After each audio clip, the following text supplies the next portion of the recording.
नमस्कार। अब तक के सभी समाचारों को लेकर आपके साथ मैं हूं सुखवीर। आप देख रहे हैं आपका अपना चैनल भिवानी हलचल। और आज की खबरें इस प्रकार से।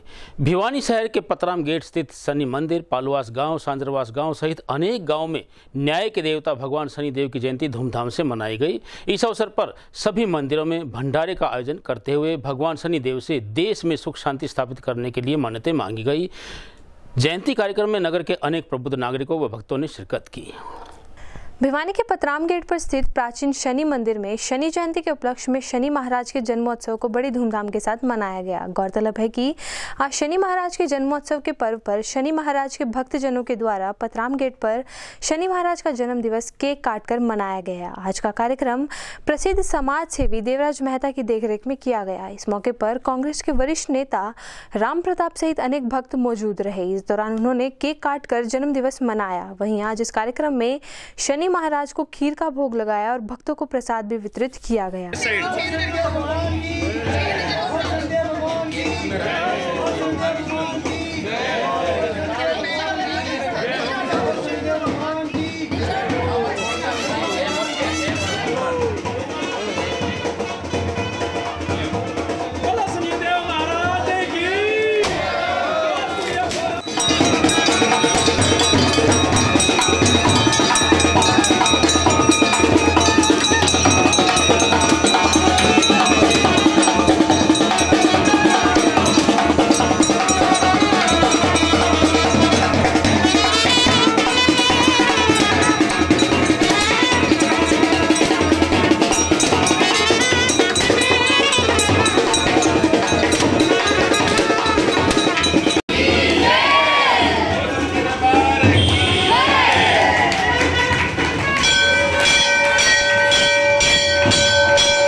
आज शनि महाराज जी का जन्मदिन है।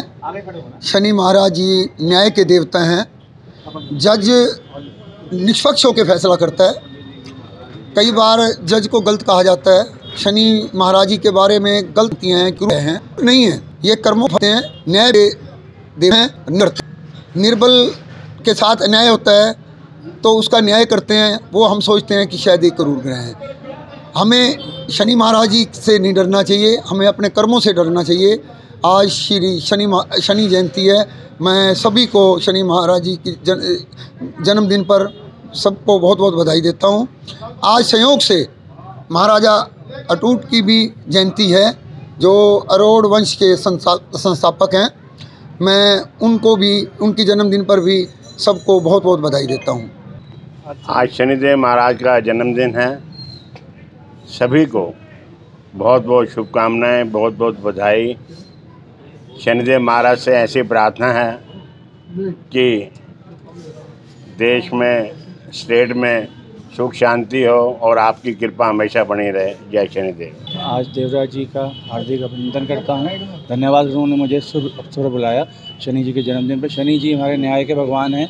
भगवान करे सबको न्याय मिले, सब सुख शांति फैले रहे, हमारे शहर का भला हो।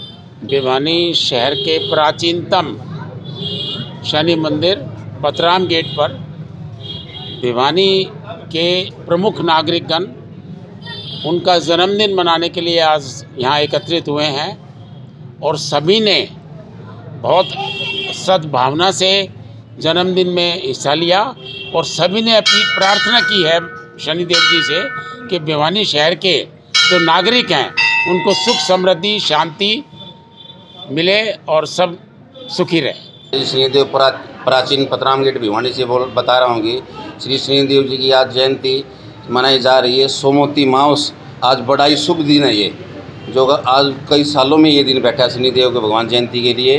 इसलिए शनिदेव भगवान जयंती मना रहे हैं। हम हर साल हमारे देवराज मेहता, हमारे चाचा किशन, ये सब मिल कर के हम हमारे भगतगण सब, हमारे लेडीज भी और सब बहुत धूमधाम से मनाते हैं जयंती। और हमारी सबकी मनोकामना भगवान की पूरी करे। बोलो शनिदेव भगवान की जय। वहीं गांव पालुआ स्थित शनि मंदिर में सोमवती अमावस्या व शनिदेव जयंती पर प्रसाद वितरण कार्यक्रम का आयोजन भी किया गया। वहीं प्रसिद्ध समाजसेवी नरेश तंवर ने बताया कि शनिदेव क्रूर देवता नहीं हैं, बल्कि वे तो न्याय के देवता हैं। साथ ही उन्होंने कहा कि यहाँ पर माथा टेकने वालों के सभी कष्ट शनिदेव हर लेते हैं। शनिदेव के इस मंदिर में आस्था रखने वाले दूर दराज क्षेत्र से भी माथा टेकने आते हैं तथा भगवान शनिदेव सभी की मनोकामना पूरी करते हैं।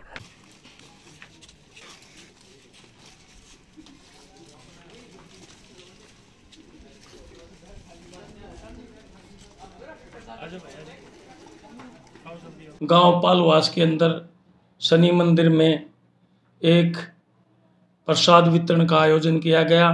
सुबह हवन यज्ञ किया गया और उसके बाद प्रसाद किया गया। आज जयंती जिसके उपलक्ष्य में यह कार्यक्रम किया गया है, ज्येष्ठ अमावस्या जो कि शनि जयंती मानी जाती है, तो जेठ के महीने की अमावस्या का दिन, शनि जयंती के दिन जो शनि देव की पूजा करता है उसकी हर मनोकामना पूर्ण होती है। आज का दिन वट वृक्ष की पूजा का दिन भी होता है, जो कि आज सुबह किया गया। वट वृक्ष की कहानी है कि सावित्री ने वट वृक्ष के नीचे बैठ करके आज के ही दिन सत्यवान के प्राण बचाए थे और वो दिन से वट वृक्ष पर आज के दिन पूजा होती है। और ख़ास रूप से मैं शनि जयंती के बारे में एक ही बताना चाहता हूँ कि शनि देव न्याय का देवता है और विशेष रूप से जो व्यक्ति शनि की पूजा करता है उसको बहुत बड़ा फल मिलता है। ख़ास रूप से मैं एक बात कहना चाहता हूँ कि लोगों की एक भ्रांति है कि शनि क्रूर देवता है।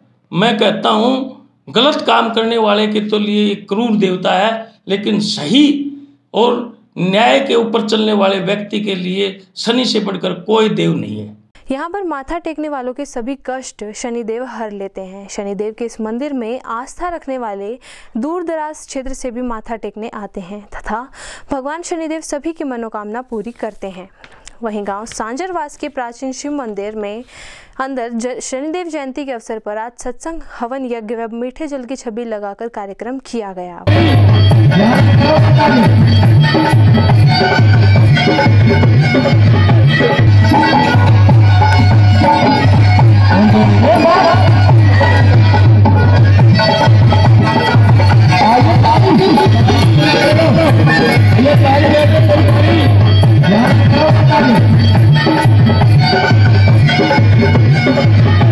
वहीं प्राचीन शनिदेव मंदिर के अंदर आज हवन यज्ञ एवं भंडारे का आयोजन किया गया। वहीं कमेटी सदस्यों ने बताया कि हर साल इन मंदिरों में श्रद्धालु दूर दूर से आते हैं और उनकी सभी मनोकामनाएं पूरी होती हैं। आज शनिदेव जयंती एवं 11 के अवसर पर मीठे जल की छबील एवं भंडारे का आयोजन भी किया गया।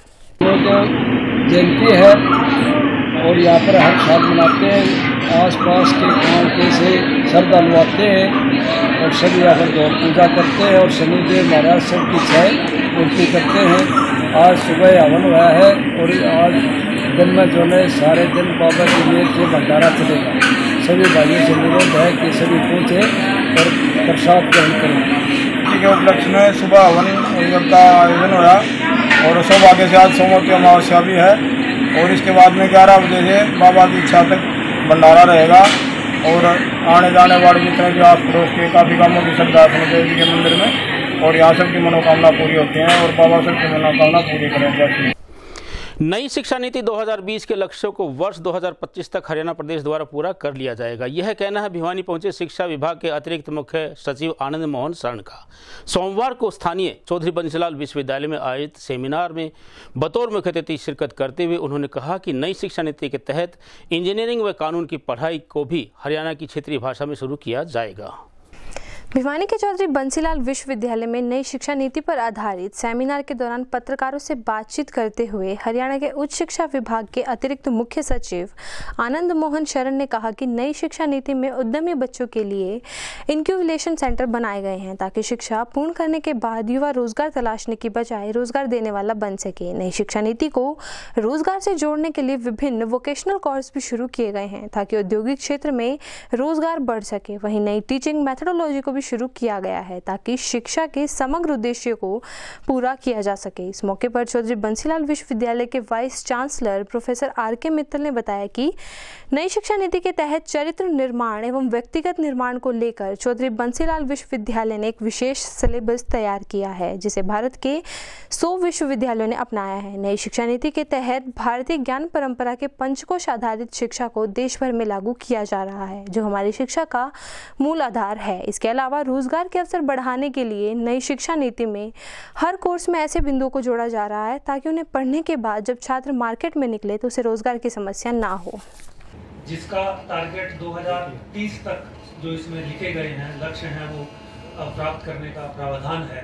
मगर हम सबको जानकर अति प्रसन्नता होगी कि हरियाणा सरकार ने ये 2025 तक इस लक्ष्य को प्राप्त करने का ठाना है और ये इस को प्राप्ति हेतु इसी तरह की ये ट्रेनिंग द मास्टर्स ट्रेनर ये जिम्मेवारी बेसिकली आप सब लोगों के ऊपर है जिन्होंने इस पूरे हफ्ते में इस NEP 2020 की निटी-ग्रिटी और इसके विशेष प्रोविज़न और इसकी क्या आत्मा में क्या है और कैसे इसको आगे लागू किया जाए इसके बारे में चर्चा और विस्तार से गहन चिंता की।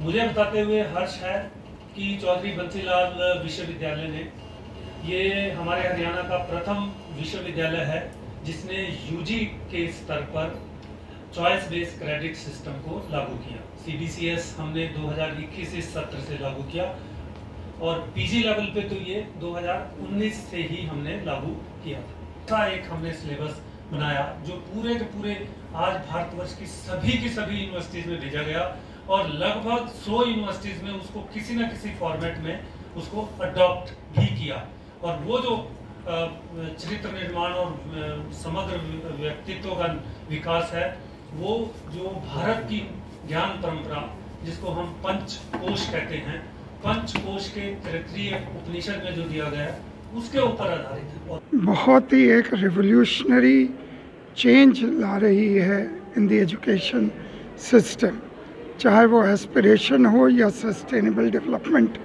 गोल्स हों। पूरे भारतवर्ष में वो 2030 से 2040 तक सारे गोल्स होने थे, परंतु हरियाणा में मुख्यमंत्री जी के निर्देश से 2025 तक अधिकांश लक्ष्य को हम प्राप्त कर लेंगे, जिसमें KG to PG काफ़ी हमारी 4 यूनिवर्सिटीज़ स्टार्ट हो चुकी हैं। Multiple entry multiple exit system भी स्टार्ट होने जा रहा है। एक विशेष अचीवमेंट जो हरियाणा की रही, प्रोफेशनल कोर्सेज़ को रीजनल लैंग्वेज में जो कि हमारे लिए हिंदी है उसमें हम इंजीनियरिंग को और लॉ को ऑलरेडी पिछले एकेडमिक ईयर में स्टार्ट कर चुके हैं। कहने का तात्पर्य सभी हमारी हायर एजुकेशनल इंस्टीट्यूशंस NEP के तहत जो डिफरेंट लक्ष्य हैं उसकी ओर अग्रसर है। सर सिलेबस की बात करें तो सर पुराने और नए सिलेबस में मुख्य क्या की पॉइंट ऐसे हैं जिसमें बदलाव की बात करें? सिलेबस से ज़्यादा टीचिंग मेथोडोलॉजी है और वोकेशनल कोर्सेज पे ज़्यादा जोर है। अभी यहाँ यूनिवर्सिटी में देखा बहुत ही भव्य इंक्यूबेशन सेंटर स्टार्ट होने जा रहा है।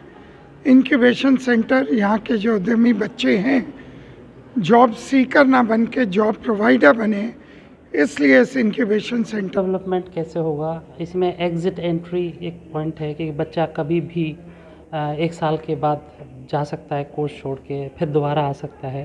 तो जो उसने भी किया है क्रेडिट्स बोलते हैं उनको, और वो क्रेडिट्स जो हैं आगे तक उसके काम आएंगे। तो ये एक अच्छी पहल है क्योंकि कभी कभी होता है बहुत सारी परिस्थितियों में बच्चे नहीं कर पाते हैं। तो उनके लिए एक बहुत ही सुनहरा अवसर है जो इसमें आने वाला है। इसके अलावा फिर एवेल्यूएशन को हम कैसे करें कि कंटिन्यूस एवेल्यूएशन होना चाहिए बच्चों का, तो उसके क्या क्या कंपोनेंट्स हो सकते हैं। आईडीपी है, जैसे हम इंस्टीट्यूशनल डेवलपमेंट प्लान है, उसके लिए कौन कौन कमेटी होनी चाहिए, किस तरह उसको प्लान किया जाए ताकि जो भी चीज़ है वो सुचारू रूप से चलती रहे। ऐसा ना हो कि हम आज एक दिन शुरू करें और फिर उसमें कोई गैप आ जाए, क्योंकि ये कंटिन्यूटी है और ये प्रोसेस कंटिन्यूटी चाहता है। क्योंकि अभी थोड़ा सा मैं कह सकता हूँ कि लॉन्ग वे टू गो है, और लेकिन रिज़ल्ट बड़ा फ्रूटफुल है इसका। मेरा नाम ज्योति है, मैं ज्योग्राफी डिपार्टमेंट से हूँ। आज की न्यू एजुकेशन पॉलिसी में, आज के सेमिनार में ये बताया गया है, अलग अलग बिंदुओं के ऊपर बात की गई है, जैसे कि कैसे न्यू एजुकेशन पॉलिसी को कैसे रोज़गार से जोड़ा जाए और कैसे कैसे अलग अलग मेथडोलॉजी से हमें पढ़ाया जा सकता है। बस इन्हीं चीज़ों के बारे में बताएं। फनीसा, मैं आज जब जो नई एजुकेशन पॉलिसी आ रही है उसके बारे में बताती हूँ। अब जो न्यू एजुकेशन पॉलिसी आई है वो मेरे हिसाब से ज़्यादा बेस्ट है, क्योंकि उस टाइम पे आप ज़्यादा ग्रेजुएशन है उस हिसाब से भी आप अलग अलग टॉपिक है किसी भी लेवल पे आप बढ़िया एजुकेशन प्राप्त कर सकते हैं। अब जो चूज़ की गई है न्यू एजुकेशन पॉलिसी, पहले और अब जो है उसके बाद जो होगी वो वाली ज़्यादा बेस्ट है। क्या मेथड्स वगैरह आपको नज़र आए नई पॉलिसी में, क्या कहेंगे? उस टाइम पे जैसे हम अभी पढ़ रहे हैं तो हमारी जो रियल लाइफ है वहाँ से कनेक्टेड करके टॉपिक्स को बताया गया है। तो अभी जो हम थ्योरेटिकल कर रहे हैं, लेकिन वहाँ पर सारा एक्सपेरिमेंटल होगा कि आपको समझ आएगा हर चीज़, हर फैक्ट्स आप समझेंगे। लेकिन यहाँ पे क्या हम सिर्फ रट्टाफिकेशन करते हैं और कुछ नहीं है। सोमवार को मार्क्सवादी कम्युनिस्ट पार्टी के आह्वान पर बढ़ती महंगाई, बेरोजगारी व सांप्रदायिकता पर अंकुश लगाने के लिए पुराना बस स्टैंड के निकट पार्टी पदाधिकारियों द्वारा एक बैठक का आयोजन करने के बाद लघु सचिवालय में उपायुक्त कार्यालय के बाहर रोष प्रदर्शन किया गया। इस अवसर पर कार्यक्रम की अध्यक्षता करते हुए राम मेहर व ओम प्रकाश इत्यादि की अध्यक्षता में उन्होंने उपायुक्त के माध्यम से राष्ट्रपति को एक ज्ञापन भेजा।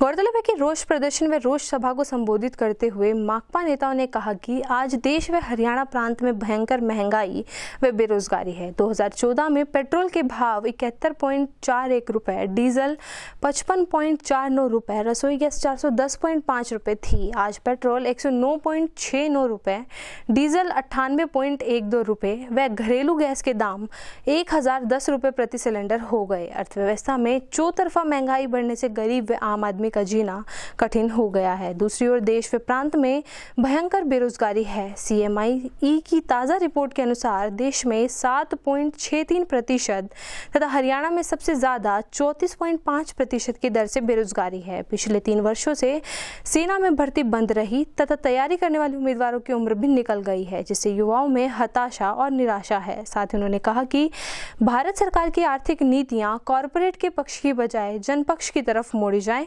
अमीरों पर आयकर, संपत्ति कर व लाभ कर बढ़ाए जाएं तथा जनता के कल्याणकारी स्कीमों में बजट आवंटन बढ़ाया जाए। सार्वजनिक क्षेत्र का निजीकरण रोका जाए, सेना सहित खाली पड़े पद भरे जाएं, पेट्रोल, डीजल व गैस पर उत्पाद व सीमा शुल्क में कटौती करते हुए महंगाई पर रोक लगाई जाए, सांप्रदायिकता व समाज में जहर घोलने वाले संगठनों की गतिविधियों पर अंकुश लगाया जाए सहित अनेक मांगों को लेकर पुराना बस अड्डा स्थित माकपा कार्यालय से उपायुक्त कार्यालय तक रोष प्रदर्शन करते हुए उपायुक्त भिवानी के मार्फत राष्ट्रपति को ज्ञापन सौंपा गया। प्रदर्शन किया जा रहा है, किस चीज़ को लेकर किया जा रहा है?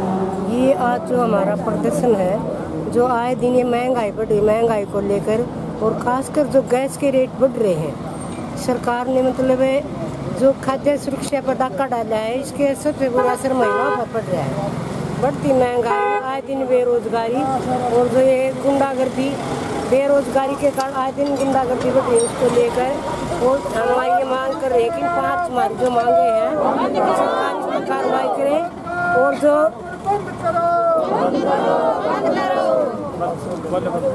ये पेट्रोल डीजल के रेट सरकार ने बढ़ाए ज़्यादा और एकदम ये कह दिया कि हमें कम कर दिए।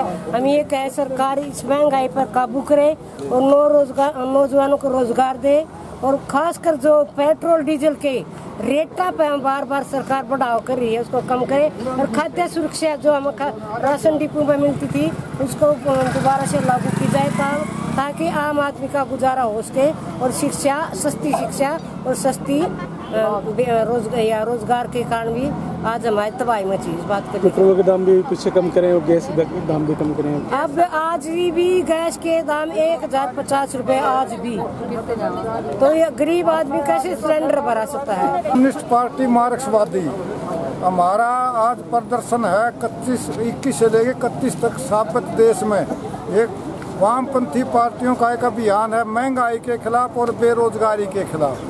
सरकार की जो नीतियां हैं डे बाय डे, महंगाई रिकॉर्ड तोड़ महंगाई है। पिछले 15 साल का 20 साल का सारा रिकॉर्ड तोड़कर खास करके खाने पीने की जो चीज़ें हैं जो आम आदमी यूज करता है वो महंगाई तोप पे है। आज एक तो हम ये कहते हैं लोगों को रिलीफ देने के लिए राशन प्रणाली में सारी चीज़ें आए और सस्ती मिले और बाजार में भी महंगाई कम हो। हम ये कहना चाह रहे हैं, ये तो झूठ बोल के यूक्रेन युद्ध का बहाना बना रहे हैं, कदे कोरोना का बहाना बना रहे हैं, ये नहीं है। इनकी नीतियां हैं, नीतियों की वजह से ये महंगाई है। इसलिए हम ये कहते हैं बीजेपी नीतियों को छोड़ के आम आदमी को रिलीफ देने वाली नीतियां लागू करे ताकि बाजार में महंगाई कम हो। एक तो हमारा ये है। दूसरे जो बेरोजगारी पिछले 45 साल का रिकॉर्ड तोड़ के खड़ी है। आज नौजवान हताश होकर के बेरोजगार नौजवान आत्महत्या कर रहे हैं। अभी हमारा तालू गांव में एक लड़का पवन ने अभी आत्महत्या की है। तालू में पवन ने, तालू में ही कह रहा हूँ, मैं धनाना गाँव, तालू में जो आत्महत्या करी है वो क्योंकि सेना में 4 साल से ताला मार रखा है, 2.5 लाख पोस्टें खाली पड़ी हैं। 23 वर्ष तक के बच्चों के भरण पोषण, शिक्षा व स्वास्थ्य की जिम्मेदारी को वहन करेगी भारत सरकार। माननीय प्रधानमंत्री नरेंद्र मोदी ने पूरे देश में इस योजना की ऑनलाइन की शुरुआत। वहीं इस बारे में कृषि मंत्री जेपी दलाल ने बताया कि कोरोना महामारी के दौरान अपने माता पिता को खोने वाले बच्चों को 23 वर्ष तक की आयु तक सामाजिक व आर्थिक सुरक्षा के उद्देश्य से केयर फॉर चिल्ड्रन योजना की शुरुआत की गई है। कोरोना महामारी के दौरान अपने माता पिता खोने वाले 23 वर्ष तक के बच्चों को सामाजिक व आर्थिक सुरक्षा देने के उद्देश्य से प्रधानमंत्री केयर फॉर चिल्ड्रन योजना की शुरुआत देश भर में की गई। इस योजना के तहत देश के 31 राज्यों के 557 जिलों के 23 वर्ष तक की आयु के 4345 बच्चों को इस योजना के तहत लाभार्थी बनाया गया है। इस योजना के तहत आज भिवानी में कृषि मंत्री जयप्रकाश दलाल ने प्रधानमंत्री के साथ ऑनलाइन मीटिंग में हिस्सा लिया तथा लाभार्थियों तक योजना पहुँचाने की दिशा में कार्य किया। इस मौके पर कृषि मंत्री ने बताया कि 11 मार्च 2020 से 28 फरवरी 2022 के दौरान जिन बच्चों ने कोरोना महामारी से अपने माता पिता को खोया है उन्हें इस योजना के तहत सामाजिक व आर्थिक सुरक्षा एक अभिभावक की तरह सरकार द्वारा दिए जाने का कार्य किया जाएगा। उन्होंने कहा कि इस जिम्मेवारी के तहत बच्चे की 23 वर्ष की उम्र होने तक उसका पालन पोषण, शिक्षा, स्वास्थ्य का खर्चा सरकार उठाएगी। 23 वर्ष की आयु पूरा होने पर प्रति माह सरकार द्वारा पोस्ट ऑफिस के माध्यम से बच्चों के खाते में जमा किए गए 10 लाख रुपए भी अपना जीवन चलाने के लिए युवा होने पर इन बच्चों को मिलेंगे। हमारे सामने आए किसी ने अपने प्रधानमंत्री के तौर पर नहीं, आपके परिवार के एक सदस्य के तौर पर आपसे बात कर रहा हूं। आज आप सभी बच्चों के बीच आकर मुझे बहुत सुकून मिला। साथियों, जीवन हमें कई बार अप्रत्याशित मोड़ पर लाकर खड़ा कर, ऐसी स्थितियां जिनकी हमने कल्पना भी नहीं की, हंसते खेलते हुए अचानक अंधेरा छा जाता है, सब कुछ बदल जाता है। कोरोना ने अनेकों लोगों के जीवन में, अनेकों परिवारों ऐसा ही कुछ किया। मैं जानता कोरोना की वजह से जिन्होंने अपनों को खोया उनके जीवन में आया ये बदलाव कितना मुश्किल है, कितना कठिन है। हर दिन का संघर्ष, पल पल का संघर्ष, नई नई चुनौतियां, हर दिन की तपस्या। आज जो बच्चे हमारे साथ हैं, जिनके लिए ये कार्यक्रम हो रहा है, उनकी तकलीफ शब्दों में कहना मुश्किल है। जो चला जाता है उसके हमारे पास सिर्फ चंद यादें ही रह जाती हैं, लेकिन जो रह जाता है उसके सामने चुनौतियों का अंबार लग जाता है। ऐसी चुनौतियों में पीएम केयर्स फॉर चिल्ड्रन आप सभी ऐसे कोरोना प्रभावित बच्चों की मुश्किलें कम करने का एक छोटा सा प्रयास,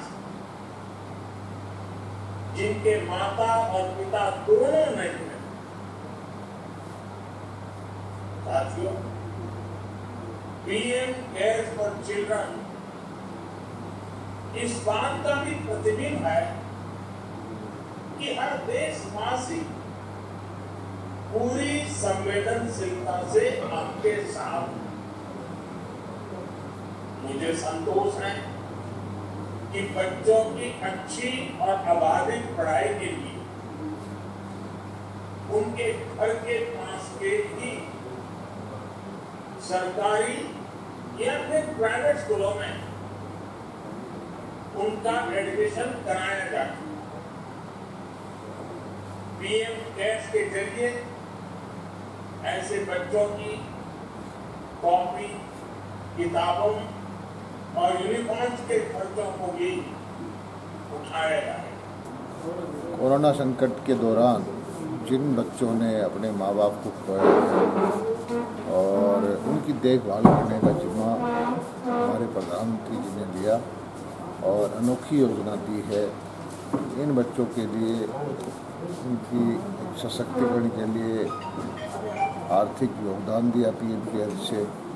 उनको जो हेल्थ कार्ड दिया, उनकी पढ़ाई लिखाई के तक 23 साल के नहीं होते उनको आर्थिक मदद मिलेगी। एक तरह से इन बच्चों को संरक्षक हमारे देश के प्रधानमंत्री खुद बने और ये उनकी संवेदना दिखाती है कि गरीब की, अभावग्रस्त की या जिसको ज़रूरत होती है उस ऐसे लोगों की, ऐसे बच्चों की सहायता के लिए वो खुलकर सामने आते हैं। मैं बधाई देता हूँ, धन्यवाद करता हूँ ऐसे हमारे आदरणीय प्रधानमंत्री नरेंद्र मोदी जी की, जो इतने संवेदनशील हैं कि एक एक भारतवासी के प्रति वो कोशिश करते हैं कि उनकी देखभाल कर पाए। सर, पूरे देश पे 4300 करीब ऐसे बच्चे हैं। सर, हरियाणा में कितने लगभग? या हमारे ज़िले के अंदर तो ऐसी एक ही बच्ची थी और उनको ज़्यादा ऐसा महसूस ना कराएं, ना उनको फोटो लें, ना उनका नाम वो करें, लेकिन हमारे प्रशासन ने तुरंत जो योजना को लाभ देना था उस बच्चे। बीती शाम महम रोड पर स्थित पुराने जलघर में बढ़ती गर्मी से निजात पाने के लिए नहाने के लिए गए 5 युवकों में से एक युवक का पैर फिसल गया, जिसके कारण वह गहरे पानी में डूब गया। हालांकि अन्य दोस्तों के द्वारा उसे बचाने का भरसक प्रयास किया गया, लेकिन अचेत अवस्था में अस्पताल लाने पर चिकित्सकों के द्वारा उसे मृत घोषित कर दिया गया।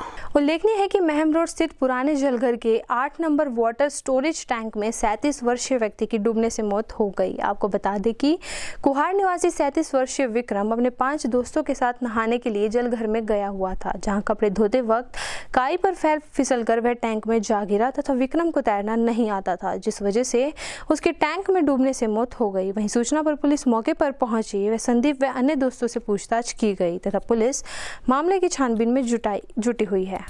और ये विक्रम पुत्र मुंशी गांव कोट रहने वाला था, जिसकी चौथरी कार्रवाई करके और दाह संस्कार हेतु डेड बॉडी वारिसन के हवाले की गई। तो सर, क्या मामला था? ये कल वहाँ पे नहा रहा था और वहाँ पैर फिसलने के कारण इसकी डूबने से मौत हो गई थी। ये विक्रम है, हमारा जीजा लगता है। इसके 2 लड़की हैं, बच्ची हैं छोटी, और ये चाहते हैं सरकार से कोई भुगतान करवा में कुछ से मिल जाए।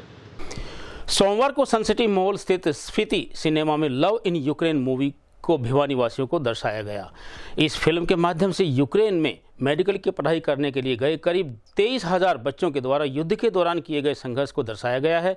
वहीं इस फिल्म के माध्यम से विद्यार्थियों के बीच आपसी मेल मिलाप को दर्शाते हुए अनेक प्रकार के बचाव प्रयासों को सरकार के द्वारा दर्शाया गया।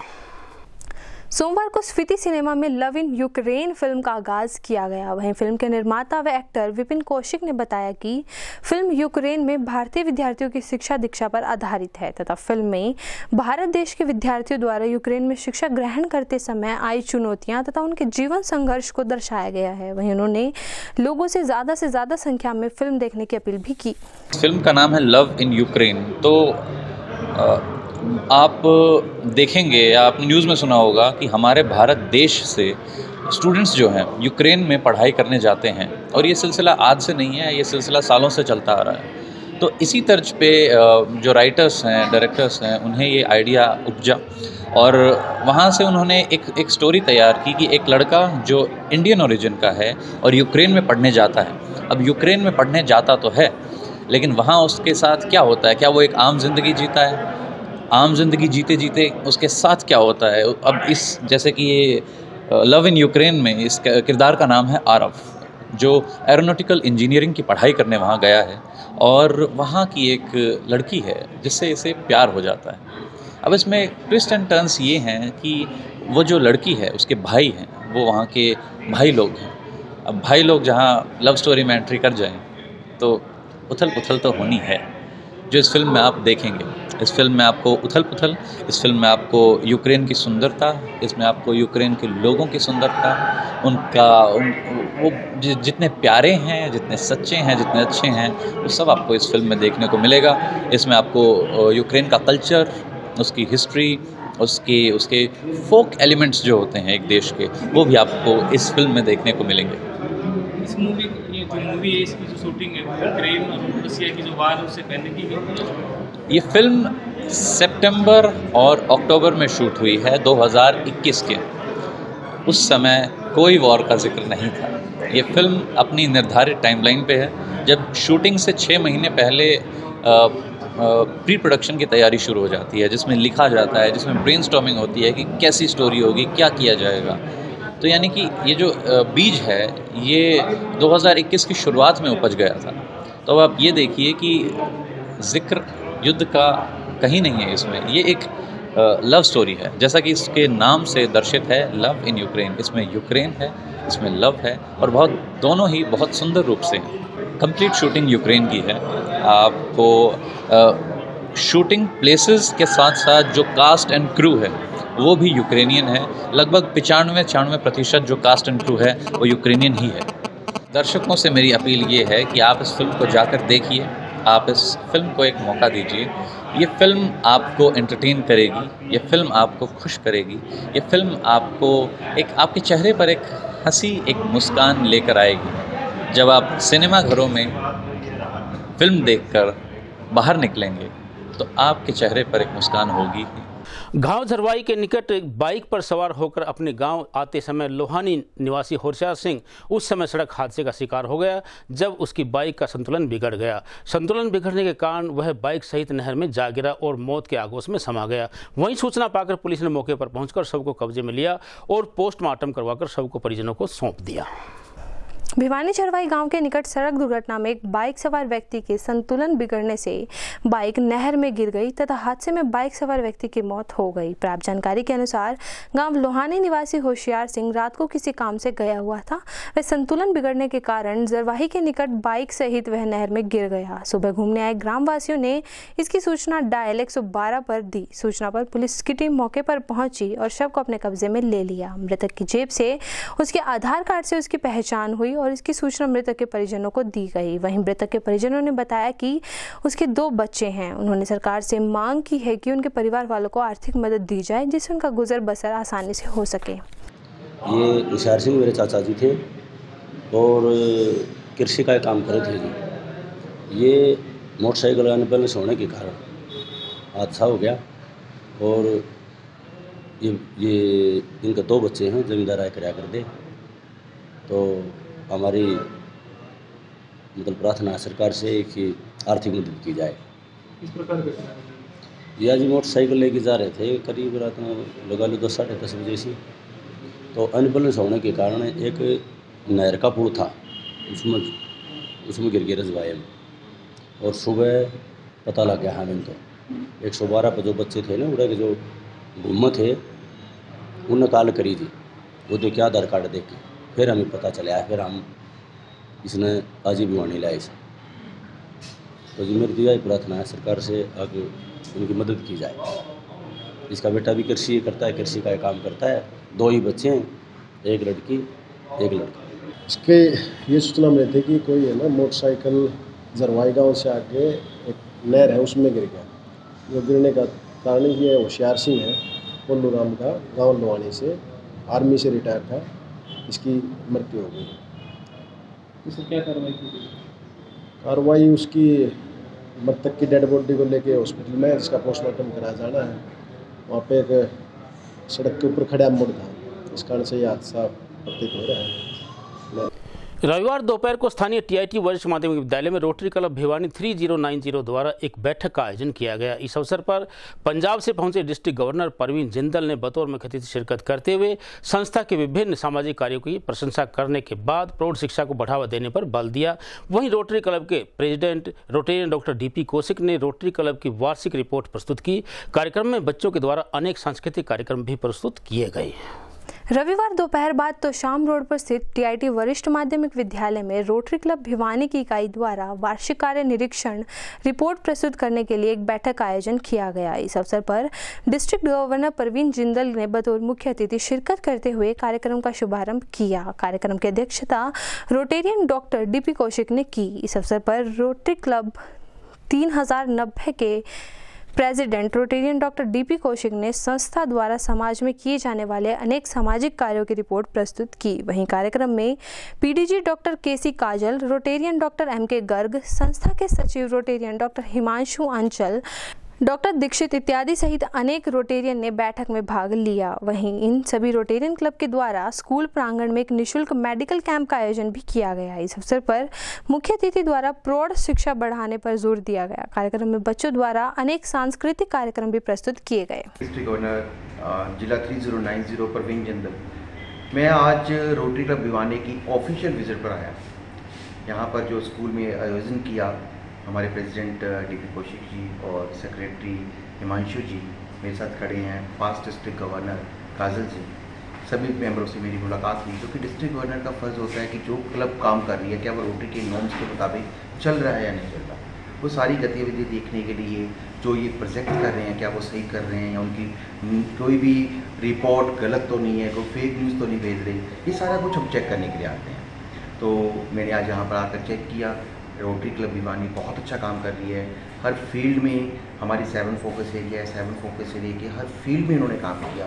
यदि मैं सिंपल प्लांटेशन की बात करूं, प्लांटेशन करना बहुत ईजी है, परंतु उसकी केयर करना उससे ज़्यादा मुश्किल होता है। मुझे खुशी है कि जो प्लांटेशन उन्होंने शुरू में किए थे उनकी पूरी केयर की। आज वो प्लांट छोटे छोटे प्लांट के रूप में अपनी सेवाएँ हवा दे रहे हैं, जिससे ऑक्सीजन की कमी जो हमारे पिछले दौर में कोविड के दरमियान आई तो वो आगे से नहीं आएगी। हमने प्लांटेशन को चुना, ट्री मैक्सिमम ट्री लगाए, हमने मिनी फॉरेस्ट के आयोजन किया।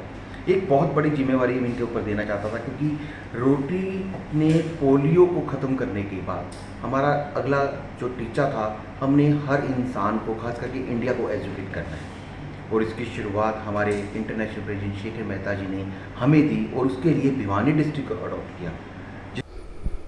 रविवार शाम को हुड्डा पार्क में राष्ट्रीय आर्य निर्मात्री सभा के तत्वावधान में 5वीं बार सामूहिक संस्था व यज्ञ का आयोजन किया गया। इस अवसर पर अनिल व उनकी धर्मपत्नी मंजू ने यज्ञ में बतौर मुख्य यजमान अपनी उपस्थिति दर्ज करवाई। वहीं इस अवसर पर आर्य भूप सिंह, अजीत सिंह ने यज्ञ के वैज्ञानिक महत्व पर प्रकाश डालते हुए उपस्थित नागरिकों को यज्ञ करने के लिए प्रेरित किया।